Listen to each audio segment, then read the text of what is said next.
Thanks so much, Pooja. We are talking with, right now, Steve Doherty. He is the Executive Director of Youth Without Shelter, which is a great resource for children that are dealing with homelessness, which is such a horrible statement to even say, kids having to deal with this very grown-up issue, and yet you see this every day, and it's your job to take care of them and to, build that trust. Yes.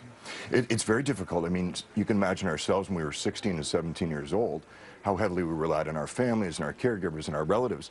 And we have young people 16 and 17 years old that are homeless and have been homeless for some time. So when they're coming into you, everybody has such a different story, but what's their frame of mind? They've gone through things, like I mentioned, that, adults might not know how to cope with. Right. So a recent survey found that 85% of all homeless youth, so 16 to 24 is that age category in the country, were suffering high levels of depression and anxiety. So you can imagine if that was, was it present before the homelessness? And if it was, it's just made worse through the homeless situation. It's a really tough spot. Your background is actually in children's mental health, right? That's correct, yes.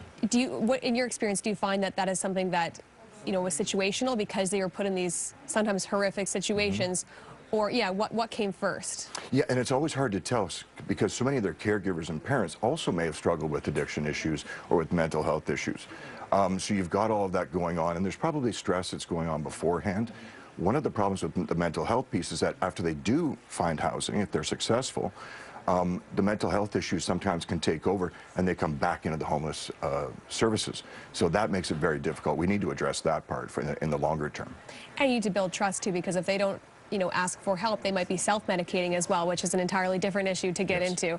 We were just chatting very briefly. It's so crucial that you do come to their aid because otherwise they do suffer from high rates of suicide as well, right? They do. I mean, the second leading cause of death in this country from ages 15 to 24 is suicide.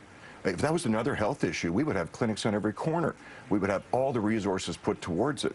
But it's sort of that silent struggle, which is really unfortunate. I think we need to start paying much more attention to it.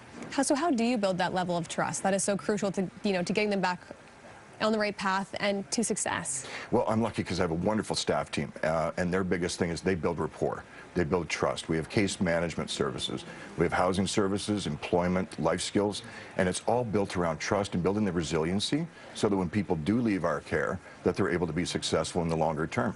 What is the biggest secret to how, when you look at a child that you're helping, you think, you're going to be okay? What are you seeing in that child? Is it resiliency? I think there's strength within everyone. Sometimes it's just finding out where that is and tapping into it. We talk about sometimes we hang on to their hope for them until they can feel hopeful. Everyone has it. If you came and met some of the folks that we support, that we're lucky enough to support, you'd be amazed at the strength that they actually possess. They're a really incredible group. Thank you so much for coming in, Steve Doherty with Youth Without Shelter. Really appreciate having you on today. Thank you for having me.